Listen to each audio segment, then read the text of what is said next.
Hello दोस्तों, स्वागत है आपका एक बार फिर से मेरे इस YouTube चैनल पर। आज की इस क्लास में हम प्रश्नावली 7.3 कक्षा 10 की जो चौथा प्रश्न और पांचवा प्रश्न है वो आज हम करेंगे। पीछे वाले क्लास में हमने तीनों प्रश्न कर लिए थे पूरे। आज हम उसका चौथा व पांचवा प्रश्न करेंगे जो कि बहुत ही अच्छे क्वेश्चन है, परीक्षा में आने लायक क्वेश्चन है। ठीक है, तो वीडियो के अंत तक बने रहिएगा। और आज हमारी ये 7वीं प्रश्नावली खत्म हो जाएगी क्लास 10 की। इसके बाद इस प्रश्नावली का टेस्ट होगा। अभी मैंने सुबह पोस्ट भी डाल दी थी कि इसका टेस्ट होगा और उसके लिए हमने प्लेलिस्ट का लिंक भी डाल दिया था, तो वो लिंक देख लेना, वो वीडियो देख लेना अगर प्रश्नावली 7 की पहले वाली वीडियो नहीं देखी है। और अगर आपको पहले से ही प्रश्नावली 7 आती है तो आपको वो टेस्ट जो है वो देना है, उसकी प्रैक्टिस आपको करनी है।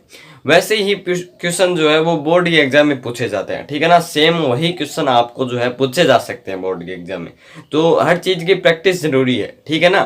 तो आज हम प्रश्नावली 7.3 का जो है अपना चौथा प्रश्न करेंगे, ठीक है। चौथे प्रश्न में हमें क्या दे रखा है? चौथे प्रश्न में हमें दे रखा है उस चतुर्भुज का क्षेत्रफल ज्ञात कीजिए जिसके शीर्ष इसी क्रम में -4, -2 और -3, -5, 3, -2 और 2,3 है। यानी हमें एक चतुर्भुज का क्षेत्रफल ज्ञात करना है जिसके शीर्ष हमें दिए हुए हैं। तो चौथा क्वेश्चन है, इसमें हमें शीर्ष दिए हुए हैं एक चतुर्भुज के, ये ठीक है, जिन्हें मैं लिख रहा हूं। और फिर हमें इस चतुर्भुज का जो क्षेत्रफल है वो हमें ज्ञात करना है। इससे संबंधित जो उदाहरण था वो मैंने आपको सिर्फ समझाया था, वो आपको कराया नहीं था, ठीक है। ये आपका 4 शीर्ष दे रखे हैं, इनसे एक चतुर्भुज बनेगा। इस चतुर्भुज का क्षेत्रफल हमें ज्ञात करना है और ये जो शीर्ष हैं वो इसी क्रम में लिखे जाने चाहिए, जैसे -4, -2 यहाँ पे, -3, -5 यहाँ पे। अब आप अगर इसको लिख रहे हैं तो वो आप यहाँ पर नहीं लिख सकते, आप इसको जो है यहीं पे लिखना होगा, ठीक है। क्रम में लिखना है, अगर क्रम में नहीं लिखोगे तो आपका क्षेत्रफल सही नहीं आएगा, ठीक है। इन्हें हम नाम दे देते हैं A, B और C, D, ठीक है। अब हमें ABCD का क्षेत्रफल ज्ञात करना है, ठीक है। अब हमें चतुर्भुज के क्षेत्रफल का सूत्र पता नहीं है, हमें त्रिभुज के क्षेत्रफल का सूत्र पता है। यानी अगर कोई त्रिभुज हो और उसके निर्देशांक दिए हुए तो हम उसका क्षेत्रफल ज्ञात कर सकते हैं। तो हम इस चतुर्भुज के क्षेत्रफल को कैसे ज्ञात करेंगे? तो हम इसे 2 त्रिभुजों में बांट देंगे। कितने त्रिभुजों में? 2 त्रिभुजों में हम इसे बांट देंगे। ये 2 त्रिभुजों में बांट दीजिए, ये त्रिभुज x हो गया, ये y हो गया। हमें इन दोनों का क्षेत्रफल निकालना है। इसका क्षेत्रफल प्लस इसका क्षेत्रफल बराबर होगा इस पूरे चतुर्भुज के क्षेत्रफल के बराबर। हमें चतुर्भुज का क्षेत्रफल ज्ञात करना है, तो हम क्या करेंगे, हम BD को मिला देंगे और फिर हम इस x त्रिभुज का और y त्रिभुज के दोनों का क्षेत्रफल ज्ञात करके जोड़ देंगे, तो हमें ABCD का क्षेत्रफल यानी इस चतुर्भुज का क्षेत्रफल हमें प्राप्त हो जाएगा, ठीक है। तो हम जो है यहाँ पे लिख देंगे BD को मिलाने पर, BD को मिला देंगे तो हमें क्या प्राप्त होगा? BD को अगर हम मिला देते हैं तो हमें प्राप्त होगा area of ABD, area of ABD plus area of BCD, area of BCD is equal to area of ABCD। ये इक्वेशन हमें प्राप्त होती है, ठीक है। तो हमें इसका क्षेत्रफल ज्ञात करना है, तो अगर हम इन दोनों को ज्ञात कर ले तो हम ये क्षेत्रफल ज्ञात आराम से कर सकते हैं। तो हम पहले लिखेंगे एरिया ऑफ ABD यानी ABD का क्षेत्रफल। तो ABD के निर्देशांक लिख लेते हैं, -4, -2 है पहला, फिर है -3, -5 है, फिर है 2, 3। अब ABD के अंदर तो ये तीनों शीर्ष आ रही हैं, इसीलिए हम इनको काम में लेंगे। अब area of ABD is equals to 1/2। अब सूत्र लगा देंगे, x1 y1 x2 y2 x3 y3, ठीक है। x1 y1 x2 y2 x3 y3, ठीक है। अब हम मान रख देंगे और क्षेत्रफल अपने आप आ जाएगा। तो x1 का मान -4, y2 का मान -5 माइनस सूत्र का, और ये हो गया y3 का मान, प्लस x2 का मान -3, y3 का मान, और y3 में से जब हम -2 करेंगे तो ये प्लस का 2 हो जाएगा, और फिर x3, फिर y1 माइनस y2, यानी तो माइनस के 2 में से जब माइनस के 5 घटाएंगे तो ये -2 + 5 हो जाएगा, क्योंकि minus into minus is equal two plus. ठीक है, 1/2 -4, माइनस के 5 और माइनस के 3 मिलकर हो गए -8, माइनस के 3 और प्लस के 5, ठीक है, फिर +2, प्लस के 5 माइनस के 2 तो ये प्लस के 3, ठीक है, 1/2, 4 अंठे 32, माइनस इंटू माइनस प्लस, 5 3 15 और माइनस का माइनस, क्योंकि माइनस एक है तो माइनस इंटू प्लस माइनस,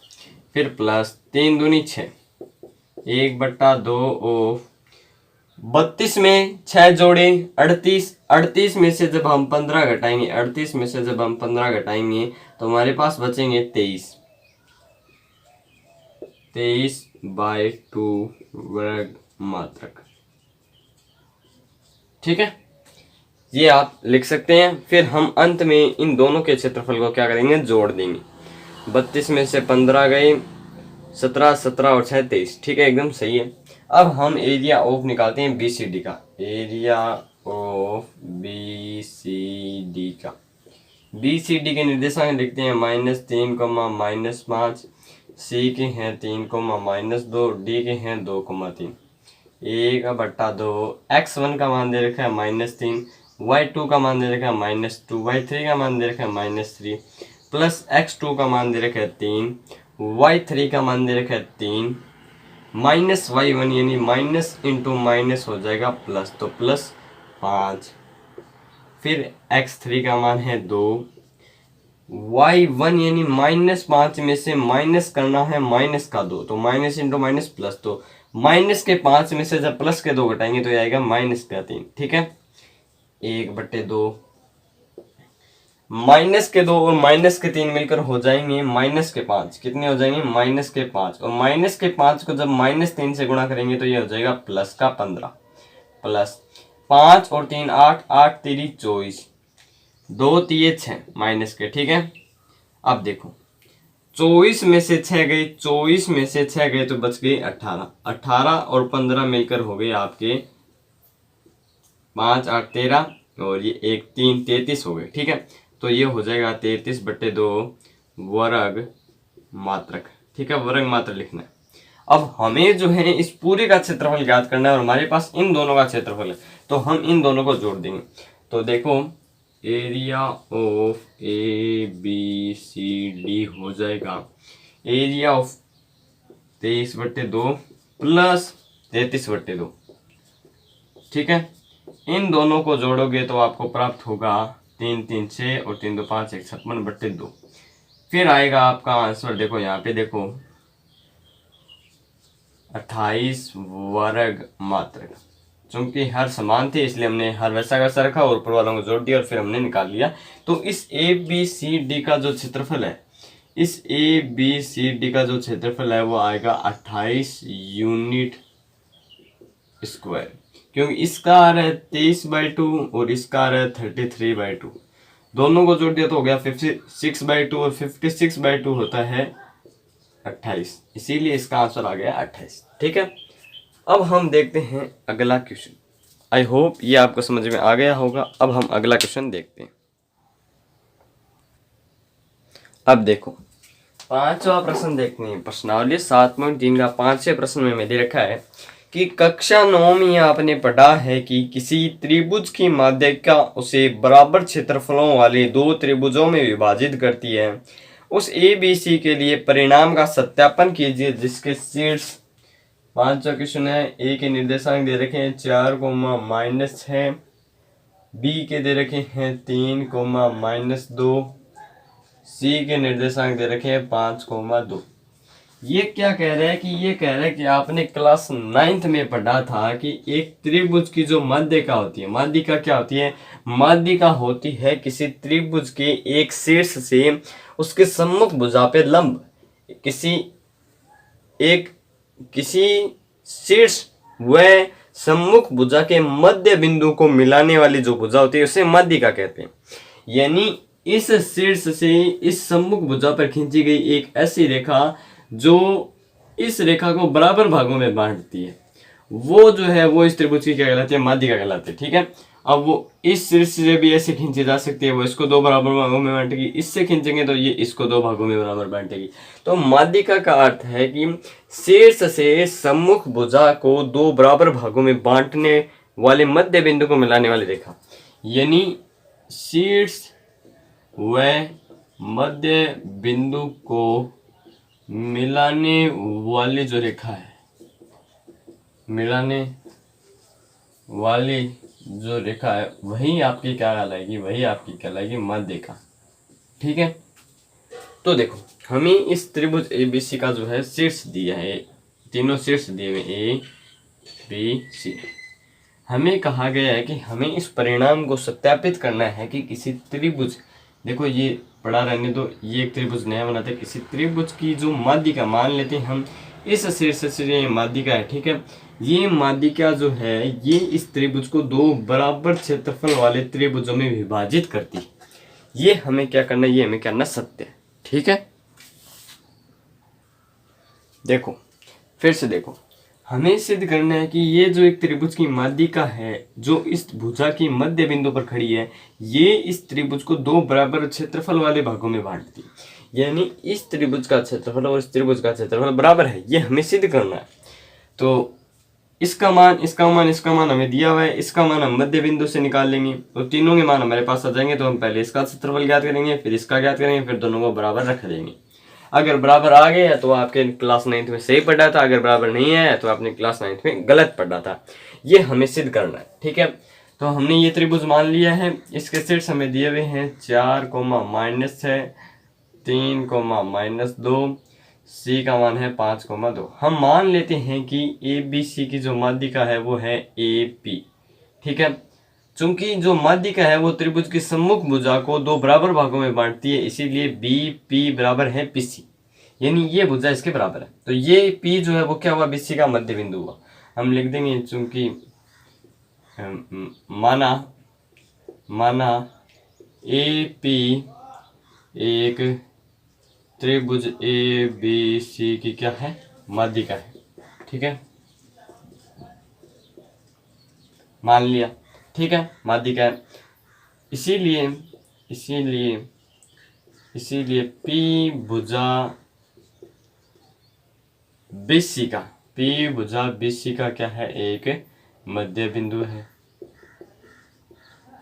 ठीक है, मध्य बिंदु है तो हम लिख देंगे मध्य बिंदु सूत्र से P के निर्देशांक हो जाएंगे XY, x1 + x2, यानी 5 + 3 8/2, y1 + y2 यानी -2 + 2/2, 8/2 4, 2 में से 2 गया 0, 0/2 0। तो इस P के निर्देशांक क्या आ गए, इस P के निर्देशांक आ गए 4, 0। अब हमें क्या सिद्ध करना है, हमें सिद्ध करना है कि APB का क्षेत्रफल और APC का क्षेत्रफल क्या बराबर है। ठीक है, हमें सिर्फ यही परिणाम अब सत्यापित करना है, क्योंकि ये हमने माध्यिका मान लिया। अब ये माध्यिका अगर इस त्रिभुज को दो बराबर क्षेत्रफल वाले भागों में बांटती है तो ये क्षेत्रफल बराबर आएगा, अदरवाइज नहीं आएगा। ठीक है, तो हम लिखते हैं त्रिभुज ABP का क्षेत्रफल के लिए हम यहाँ पे निर्देशांक लिख लेते हैं। A के हैं 4, -6, B के हैं 3, -2 और P के हैं 4, 0। क्षेत्रफल के लिए सूत्र लिखते हैं 1/2 x1 y1 x2 y2 x3 y3। ठीक है, x1 का मान है 4, y2 -2 माइनस में y3 प्लस x2 है 3, y3 यानी 0 में से घटाना है, y1 यानी प्लस करना है 6, क्योंकि माइनस इंटू माइनस प्लस। ठीक है, x3 का मान है 4, y1 यानी -6 में से माइनस करना है, माइनस का 2 तो ये प्लस में हो जाएगा। ठीक है, 1/2, -2 में से जब 0 गया तो ये -2 रहेगा, -2 को जब 4 से गुणा किया तो ये हो गया -8, प्लस 3 को जब 6 से गुणा किया तो ये हो गया 18, माइनस, क्योंकि यहाँ पे माइनस के 6 में से प्लस का 2 जाएगा तो ये रहेगा -4, और माइनस के 4 को जब 4 से गुणा करेंगे तो ये हो जाएगा -16। ठीक है, अब देखो 1/2, माइनस के 16 माइनस के 8 मिलकर हो गए माइनस के 24, और माइनस के 24 में से जब प्लस के 18 जाएंगे तो बचेंगे माइनस के 6, और माइनस के 6/2 क्या होगा, माइनस का 3, यानी इसका क्षेत्रफल क्या आ गया, -3 वर्ग मात्रक। ठीक है, नहीं ठीक नहीं है, मैंने आपको कहा था कि क्षेत्रफल कभी भी ऋणात्मक नहीं होता है, इसीलिए आप लाइन लिख लेना, चूंकि क्षेत्रफल ऋणात्मक नहीं होता इसीलिए +3 वर्ग मात्रक क्या होगा, क्षेत्रफल होगा।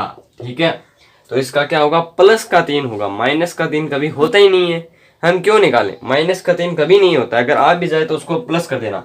ठीक है ना, ये बात ध्यान रखना। तो प्लस का 3 वर्ग मात्रक इस त्रिभुज का क्षेत्रफल है। ठीक है, अब हम निकालते हैं APC का। देखो उधर वाला मैं मिटो लेता हूँ और फिर हम निकालेंगे APC का, इधर वाला मिटो लेते हैं, इसमें हम निकाल लेंगे। ठीक है, इतने में निकाल लेंगे। ठीक है, APC का क्षेत्र, ABP का निकाल लिया, अब हम निकालते हैं त्रिभुज ACP का क्षेत्रफल। क्योंकि हमने इसको ऐसे नाम दिया तो इसको भी हम ऐसे नाम देंगे। तो त्रिभुज ACP के क्षेत्रफल के लिए निर्देशांक लिखते हैं 4, -6, 5, 2 और 4, 0। ठीक है, सूत्र लगाते हैं 1/2, छोटे छोटे लिख रहा हूँ। x1 का मान है 4, y2 का मान है 2, माइनस कर दिया y3, प्लस x2, y3 है 0, माइनस हो गया प्लस का क्योंकि माइनस यहाँ पर भी है, प्लस x3 है 4। ठीक है, और y1 का मान है -6, y2 का मान है -2, ये लिख दिए 1/2। 2 में से 0 गए 2, 2 को 4 से गुणा किया 8, प्लस 5 को 6 से गुणा किया 30। ठीक है, माइनस के 6 और माइनस के 2 मिलकर हो गए -8, और माइनस के 8 को जब प्लस के 4 से गुणा किया तो ये हो गया -32। ठीक है, 1/2, प्लस के 30 और प्लस के 8 मिलकर हो गए 38, और 38 में से 32 गए तो ये हो गए 6, 6/2 हो गए 3 वर्ग मात्रक। तो त्रिभुज ACP का क्षेत्रफल क्या गया, 3 वर्ग मात्रक, इसका क्या आ गया, 3 वर्ग मात्रक, इसीलिए त्रिभुज APB का क्षेत्रफल बराबर है त्रिभुज ACP के क्षेत्रफल के, या APC के कर सकते हैं। ठीक है, अतः एक त्रिभुज की माध्यिका उसे बराबर क्षेत्रफल वाले 2 त्रिभुजों में बांटते हैं। हंस प्रूव्ड इति सिद्धम। ये आपका प्रश्न जो है 5वां सिद्ध हो चुका है। ठीक है, हमने क्या किया, पहले एक माध्यिका खींची, इस माध्यिका चूंकि मध्य बिंदु होता है, हमने इसका निर्देशांक निकाला, फिर हमने इसका क्षेत्रफल, फिर इसका क्षेत्रफल, फिर बराबर में रख दिया तो 3 हो गई, और बराबर है, ये हमने लिख दी है बात। ठीक है, तो ये हमारी प्रश्नावली 7 आज कंप्लीट हो चुकी है, और इस प्रश्नावली का टेस्ट इस बुधवार को हो रहा है। कल का आपके पास 2 दिनों का समय, सोमवार और मंगलवार का। बुधवार को आपका टेस्ट है, आपको वो टेस्ट देना है। उसमें 11 क्वेश्चन पूछे गए हैं, छोटे छोटे क्वेश्चन हैं, पेन चलाने की उनमें जरा सी भी जरूरत नहीं रहेगी, थोड़ी जरूरत पड़ेगी लास्ट के क्वेश्चंस में, तो वो टेस्ट जरूर देना है, आपकी प्रैक्टिस होगी उससे। ठीक है, तो चैनल को सब्सक्राइब करें, वीडियो को लाइक करें, और आपकी मर्जी जो कुछ करें। ठीक है, तो धन्यवाद दोस्तों, एक बार फिर से।